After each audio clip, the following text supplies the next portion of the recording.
नमस्कार हिंदुस्तान, मैं आपके साथ आरजे पूनम शर्मा और आप सुन रहे हैं रेडियो हिंदुस्तान।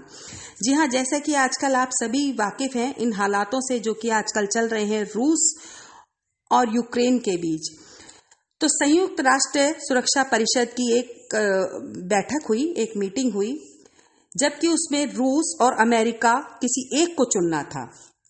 यूक्रेन व रूस के मध्य चलते हुए युद्ध में रूस के खिलाफ अपना अपना प्रस्ताव रखना था।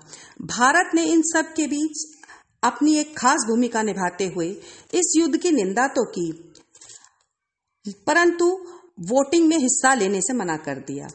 क्योंकि एक और जहां अभी अमेरिका से हमारी दोस्ती अभी गहरी हो रही है, परिपक्व हो रही है, परंतु हमें यह भी ध्यान रखना चाहिए कि हमारे पुराने मधुर संबंध रूस के साथ भी रहे हैं।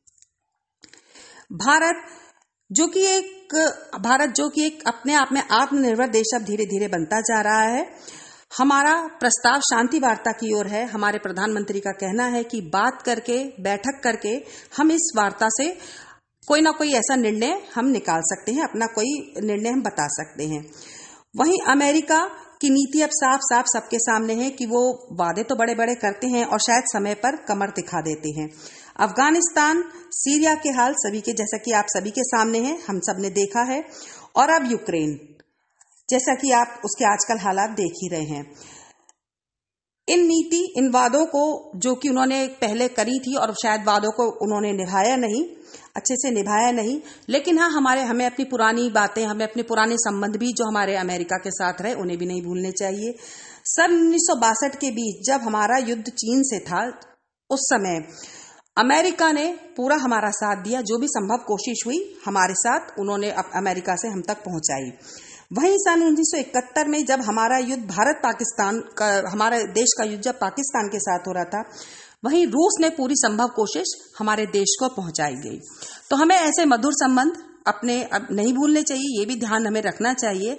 हालांकि हम शांति चाहते हैं, भारत देश से हमेशा शांति का ही संदेश गया है, लेकिन जो कि अब हालात चल रहे हैं उसके बीच भी कहीं ना कहीं बीच का रास्ता निकालना है। रूस जो कि पुराने दिन से तो हमारे मधुर संबंध थे ही थे, लेकिन हमारी जितने भी सैनिक, हमारे जो भी आर्मी के वेपन्स आते हैं 70 से 80% हमारे रूस से ही आते हैं। हम वहीं से लेते हैं, रूस से ही लेते हैं।